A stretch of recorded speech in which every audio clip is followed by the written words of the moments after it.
वित्त मंत्री निर्मला सीतारमण के 85 मिनट के बजट भाषण में किसी नए बदलाव की घोषणा नहीं हुई।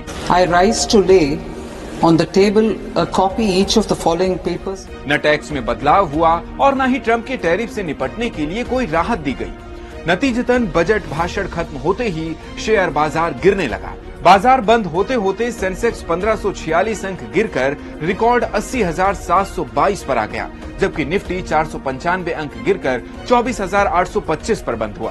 पिछले 6 सालों में बजट डे पर इतनी भारी बिकवाली कभी नहीं देखी गई। नमस्ते, मैं हूं अक्षय। बजट के दिन शेयर बाजार के रिकॉर्ड लो पर पहुंचने की 5 बड़ी वजह क्या हैं और इस बजट को नीरस क्यों कहा जा रहा है, जानेंगे आज के एक्सप्लेनर। पहला, एफएनओ ट्रेडिंग पर टैक्स बढ़ा। वित्त मंत्री ने फ्यूचर्स एंड ऑप्शंस यानी एफएनओ ट्रेडिंग पर एसटीटी बढ़ाने का ऐलान किया है। फ्यूचर्स पर एसटीटी 0.02% से बढ़ाकर 0.05% और ऑप्शंस पर 0.0625% से बढ़ाकर 0.1% कर दिया गया।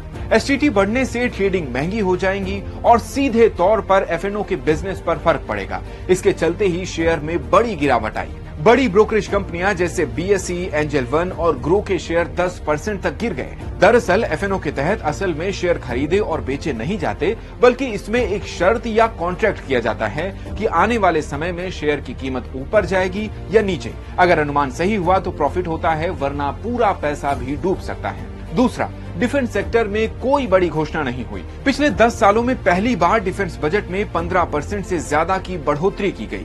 वित्त वर्ष 2026-27 के लिए करीब 7,85,000 करोड़ रुपए का डिफेंस बजट तय किया गया, जो पिछले साल से 1 लाख करोड़ रुपए ज्यादा है। लेकिन इसके बावजूद डिफेंस सेक्टर में कोई बड़ी घोषणा नहीं हुई। इन्वेस्टर्स को उम्मीद थी कि डिफेंस सेक्टर में प्राइवेटाइजेशन, एक्सपोर्ट बूस्ट और नई पीएलआई स्कीम को लेकर ऐलान होंगे। बड़े ऐलान नहीं होने की वजह से डिफेंस सेक्टर की बड़ी कंपनियों में बिकवाली का माहौल बन गया। HAL, BEL, भारत डायनेमिक्स और डेटा पैटर्न्स के शेयर गिर गए।